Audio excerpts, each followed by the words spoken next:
my boys were going to do it with me. So I was super excited to do it with my boys. So the shaman comes up, everyone goes around the fire, he tells you what's going to happen, you're going to see all this shit, blah, blah, blah. And I spend my whole day looking at myself anyway, so I'm very comfortable looking at my demons, you know, I poke at you guys because I poke at myself and everything I told you earlier. And I'm sitting in the chair, and the medicine is making me tired, and everybody around me is fucking puking. And I was like, oh. Is this outside? Outside. In a tent? Outside. No, I'm in a sleeping bag. Everyone's in a sleeping bag. Aire libre, outside, beautiful outdoor space. Everyone with their puke bucket next to them. And I'm just fucking laying there. So I go to sleep for about 30 minutes and I'm up the rest of the night. It lasted from 8 p.m. to 8 a.m. And I'm just laying there, going out of my fucking mind. The first hour I was worried because my boys were the first to throw up. And I was worried about them. So mother kicked in. Okay, they were fine. Came back to myself. Get me out of here. Get me out of here. I need to go home. This fucking sucks. Horrible. I felt a little nauseous, but that was about it. Laying there, but my thoughts were racing. It was thought after thought after thought after thought after thought. And I was like, oh my God, this is what we do. We just think and we think and we think and we think and we think and we think. But the chaos was all inside. Outside, it was a peaceful, beautiful ceremony. They were singing and dancing. I didn't have a fucking story. I was dying inside. I was like, get me the fuck out of here. Because I couldn't handle the storm inside. And I was Yeah, I don't think you do that. no, I was like, never fucking again. No necessity. But what was the story for everybody else as they're looking at inside? That if I'm having a storm inside, I must create a storm outside. Now I have an external story to match what's happening inside. That's why I tell you that when a client comes, they're going to give you a story and they get caught up in the story and the guy's like, da, da, da. You have to listen to what they're not saying. Get past all the fucking details of Frank and Julie and Johnny and Carter and the blue shirt and the red shirt and the dog and the frog that ate it. None of that shit matters. Peel it back, which we did to poor George on his birthday last week. Peel it back and hear what is at the root, what's at the core. That's our job. Yes, we have to listen and we have to talk back to the person. We can't say to the person, oh, this and that, and be all loosey-goosey. We have to talk about George and Carter and friends and everything, and the dog and the snake and the cat. But in context to what we want them to hear and teach and learn in the seeds that we're planting. And that's the whole need for a story. And you are given that story up to 7 years old. So the other day, Paula was cute because we're talking to George and we're psychoanalyzing him, and she's like, what happened between 0 and 7? You don't start immediately there. You have to talk about what's happening to the person today so that they feel that they're heard. But eventually, as most, at least the way I practice, eventually we have to look at that foundation, at those first 4 houses, at those value systems, what your parents taught you, what you learned in school, how your brothers and sisters, all the stuff that psychoanalysis and analysts do. Go to the foundation of who you were, because that's going to tell me who you are today or what you're rebelling against in your crisis. So I am rebelling. For those of you who don't know, I was born in a cult. And I was born believing in spirit. I was named after this spirit. I thought this spirit protected me. I thought I was fucking the shit. I got this lady spirit. I'm named after the bitch. And she follows me all day long. And she takes care of me. Nothing fucking happens. Nothing can go wrong in my life. And anything that happens, Francisca wanted it. That's the way it was meant to be. Meaning. I had to attribute meaning because this is what my parents taught me and this is what I was born into. I was telling my son this, and he's like, Mom, that's so egocentric. Yeah. It's like me, I'm the special child. But most of us believe we are special in some way until 7, when we go to kindergarten or 1st grade and we walk into the classroom and we see 30 other kids and then we're like, oh fuck, how am I going to be special? At home I'm mommy's little boy, but how am I going to convince this teacher that I'm special? So I'm going to be the class clown, or I'm going to be the quiet one, or I'm going to be the teacher's pet, and we start developing a personality. So I developed this personality. I'm the special one in the cult. I'm named after the spirit. I must be special. Obviously, nothing bad can happen. I would go out, and I said a part of this story the other day, but I don't know if I told you guys this time. I would go to Ball Harbor shops, and Ball Harbor shops you have to pay. And I would forget my money. And all of a sudden, I would get to the little ticket window to pay, and I would open my little drawer in my car, and lo and behold, there was the money. Because Francisca put it there. The spirit came, put the money in my car while I was shopping, because I am protected and taken care of. And I lived my life believing this bullshit. So nothing can happen. Well, lo and behold. She told her friend too. At 30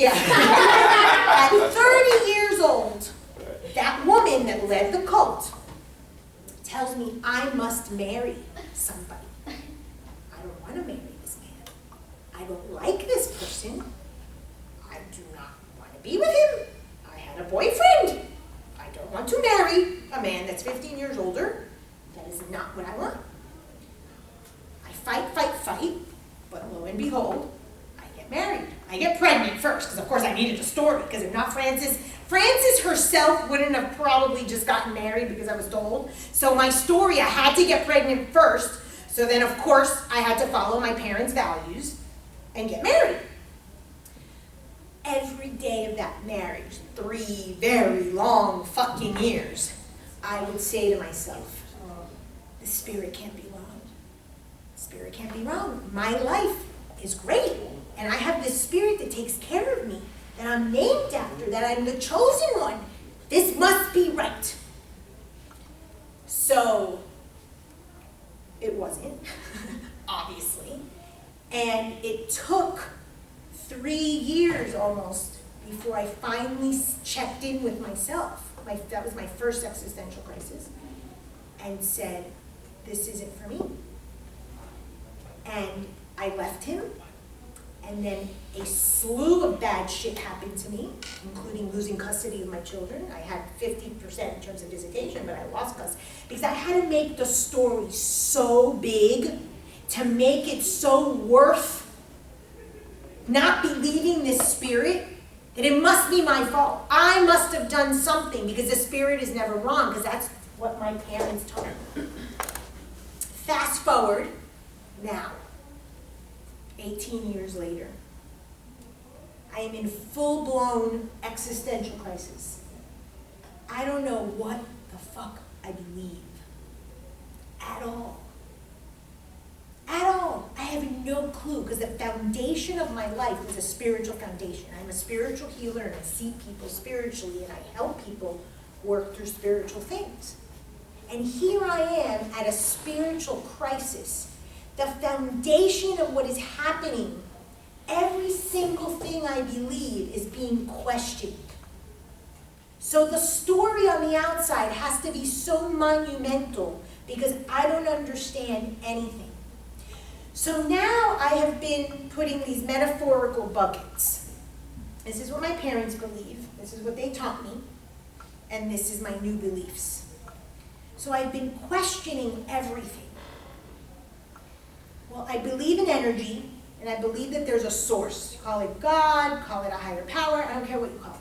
I definitely believe that there's something more than us that's moving all this. Bucket, mom and dad, they taught me a version of that, one for them. What is my belief, religious, philosophically? I don't know yet. 0, that bucket's empty. I believe that we have these good swings in life, and we have these negatives, or the skinny cows and the fat cows. Okay, my parents believe that, I believe that. One for them, one for me. And this is what I'm doing. I'm sorting my beliefs. So when I was doing the ayahuasca, I was laying there, just like dreading these 12 hours. And in Hinduism, so the chakras, we've talked about the chakras before, for those of you who don't. Do you guys know what the chakras are? Okay, so the chakras, the energy centers. The sixth chakra has to do with God in a form. Jesus, Buddha, Krishna, a peacock, a tree, a squirrel, whatever you believe God looks like. That's the sixth chakra. That's the third eye, how you see God. The seventh chakra has to do with just God as an energy. There's no form. And I'm laying on the ground in the sleeping bag, and I say, I don't have a clue what God looks like anymore. At first, God looked like Francisca, the spirit I'm named after. She protected me. Then I lost faith in that. Then I started being the spiritual medium myself. So I had my spirits, and that's what they look like. Well, that's out. I don't have a clue what God looks like anymore. That bucket's empty. So I ask in the ceremony, just out of curiosity, show me God. And I start seeing all these trees. These trees start popping up. I was fucking, ooh, okay. So, whatever. Yes or no, that's not to be determined, whatever it is. And so you start sorting. Costco, Nordstrom's. Costco, Nordstrom's. Do I believe this to be true that my mom and dad taught me? Whether I like it or not, is this in me? Yes. Okay. What do I believe new about what my mom and dad taught me? I don't know. Existential crisis. So when you are in these crises, or a client is in a crisis, you have to go to the value system. You have to go to the core of what they were taught and what their beliefs are, because you must have them dialogue about what they're sorting. Yes, I buy into this that I was taught. No, I don't buy into this. And that's basically what they're doing, is psychologically, they're sorting out their truths, their beliefs. But we tend to hate ourselves or betray ourselves or have self-hatred because we always have the tendency to want to buy into what our parents taught us, because that's our Costco membership. If you failed to believe what your parents taught you, you would disintegrate and die. That is what the mind thinks. Because when does the story start? At conception. And what happened at conception? Your parents were fucked up and they decided to have you. Right, and how did they have you? Yeah, that was on point too. What did they do? Well, they had to have intercourse. They had sex, and what happens The during Virgin Mary sex? doesn't come twice. Connected. The man and the woman are inside of each other. One is inside, one is on the outside.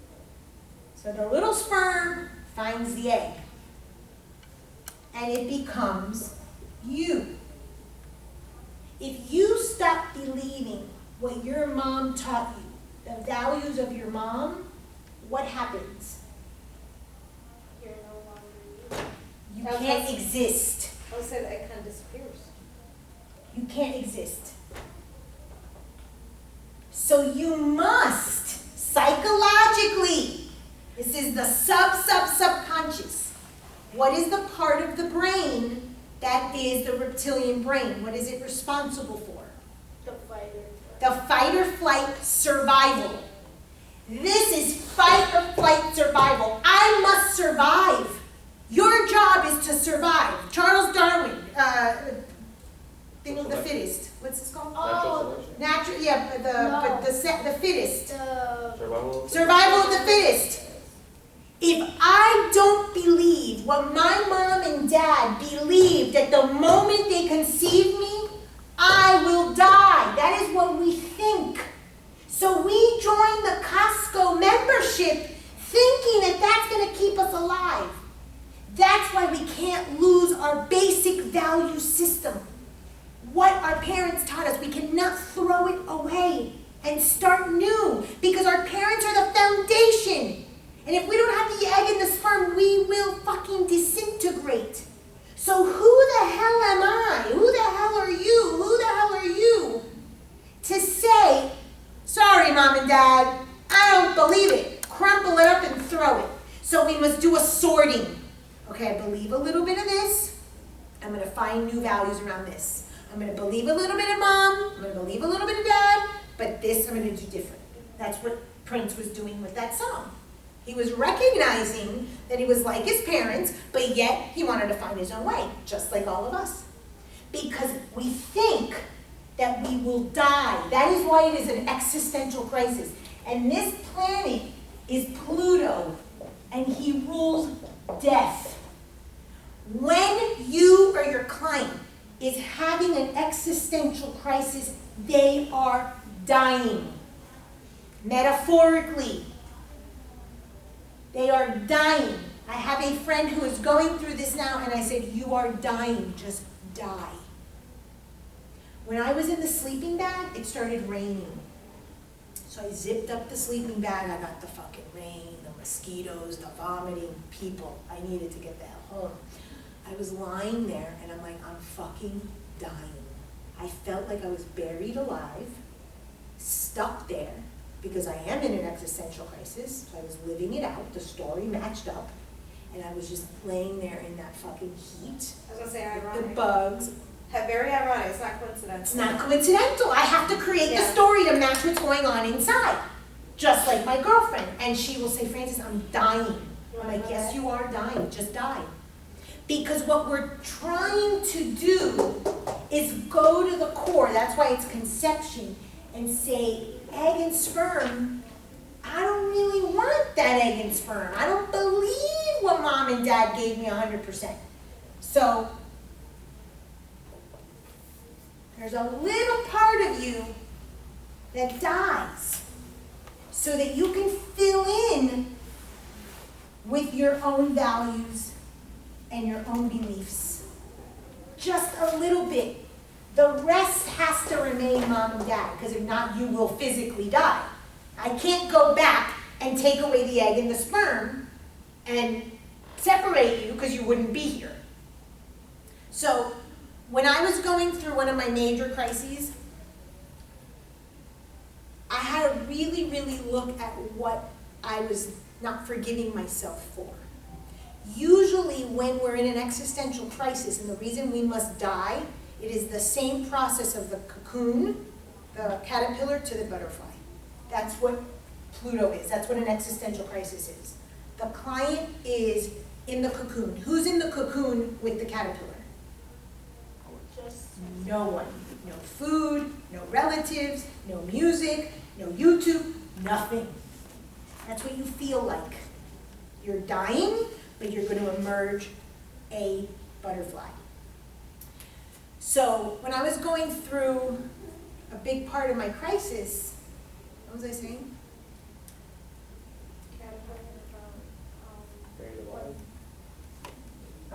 Before that.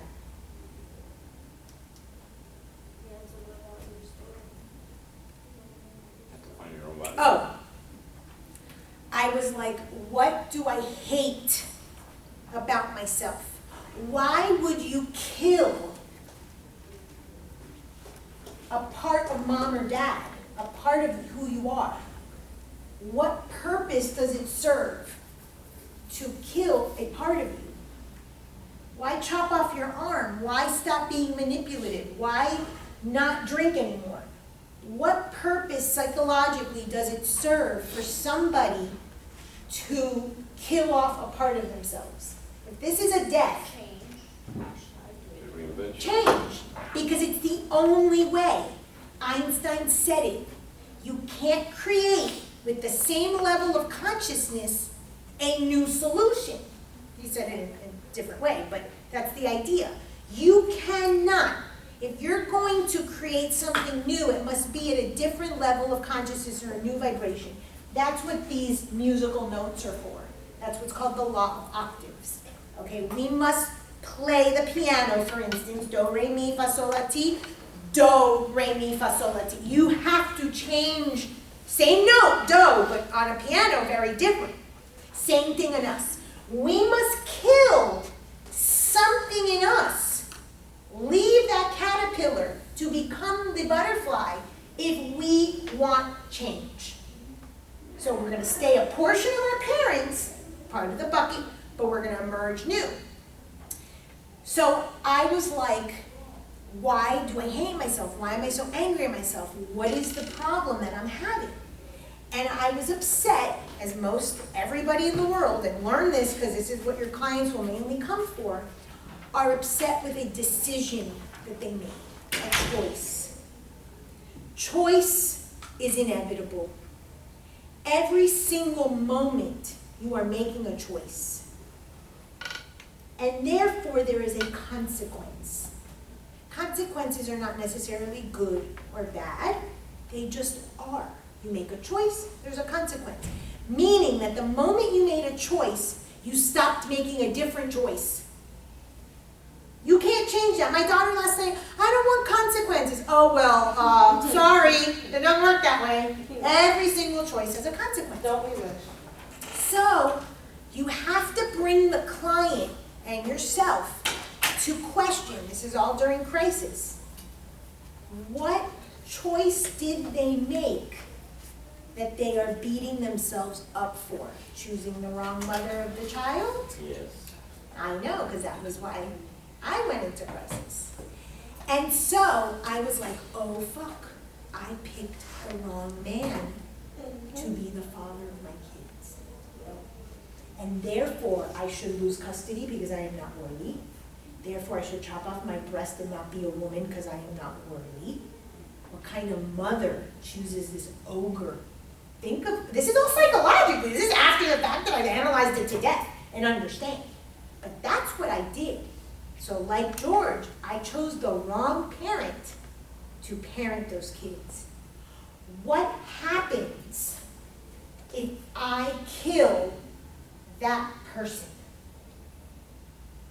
Metaphysically, metaphorically, not that I'm going to take a gun to the guy's head. I'll say then If I kill him off in my kids, what happens? No. The child doesn't become part of the I'm with you man. on that. The child doesn't become part of that man, go further, go deeper.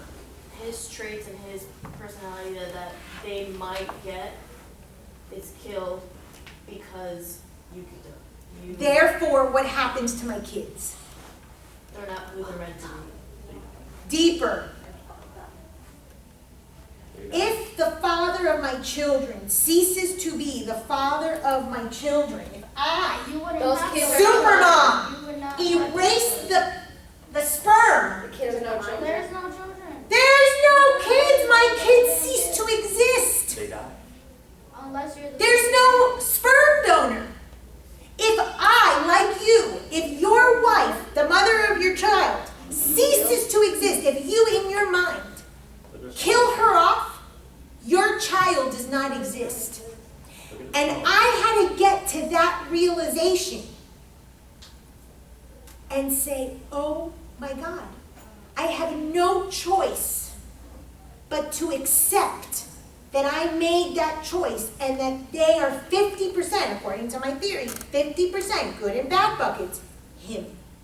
How long did it take for you to get there? Oh my God. It took cancer, it took losing custody, it took a shitload of crisis to get to that. And it was a myth, a story of Greek mythology of Odysseus that actually helped me get there. When I heard that story, I was like, oh my God, I have to accept. So you've got two options. You accept that it's the father of your children or whatever decision you made, or what's the other option?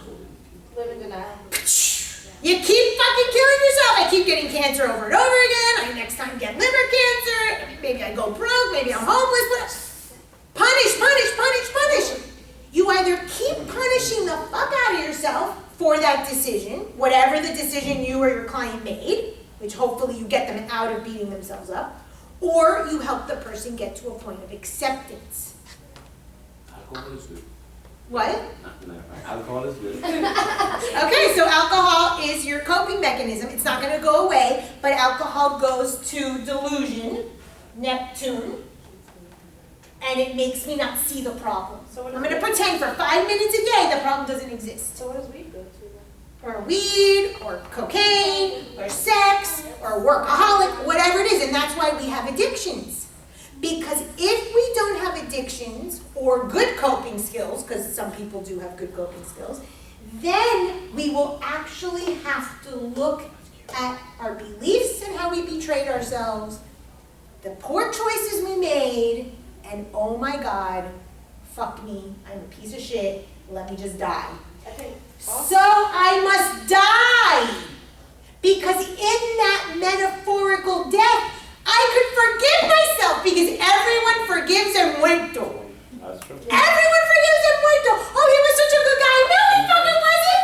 That's bullshit. Everyone forgives and muerto. So now that you've died, then I can forgive myself that I chose this man to be the father of my children.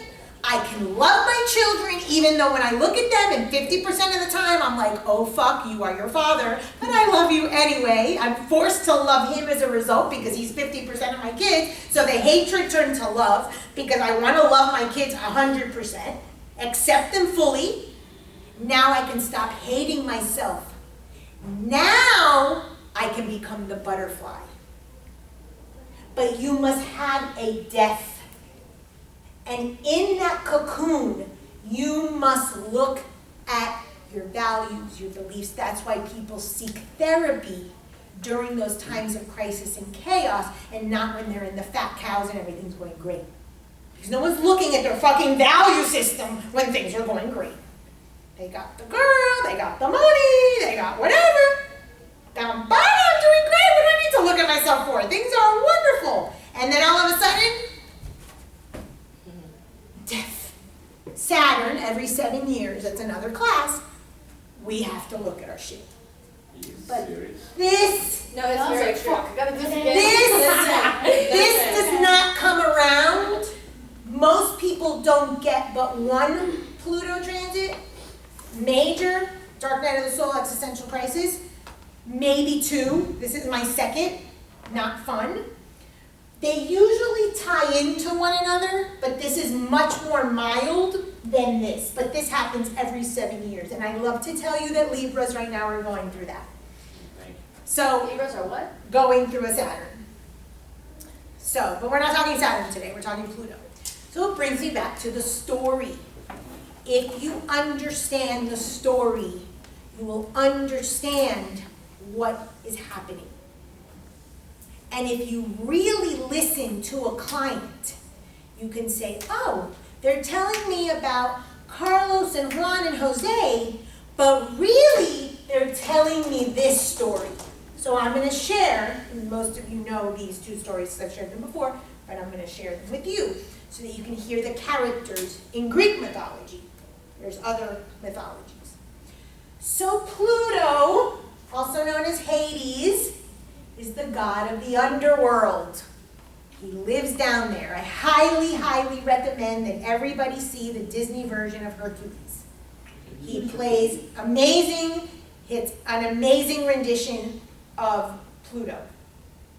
And he's down there and he's like plotting to kill Hercules. I hate to tell you, but this whole Disney Descendants thing, they made Hades into somewhat of a good guy now. He gave his daughter the gem to save the rich town of all the good. See the original Hercules and wipe your ass with the Descendants. When my kids were little, the Descendants were good. When my kids were little, the Descendants were good because they were evil. Yeah, no, It was good all people. the evil. Yeah, they're good people now. You see, when you're evil, you're evil. When you're good, and we are both, and let's move on. No, they're There's a good part to Pluto. Every single planet, because we know we are dual, has a good and has a bad. The positive part of Pluto is that he rules riches. He can bring you a ton of money. He can bring you power and position. Great. But when we're going through an existential crisis, we're having a Pluto transit, you are going to die. So take out your chart and look where you have Pluto in your chart. I did one. Wait a minute. Okay, if not, I have the computer and you can take a picture. Yeah. So it looks like this, and it's maroon. The house where you have Pluto is going to be a theme in your life in which you will have an existential crisis. I only got one of the answers. What's the fourth I house? don't Who's know. Mars being? Your parents and your inner house. Pluto's the. So I'm yourself. looking at Chinese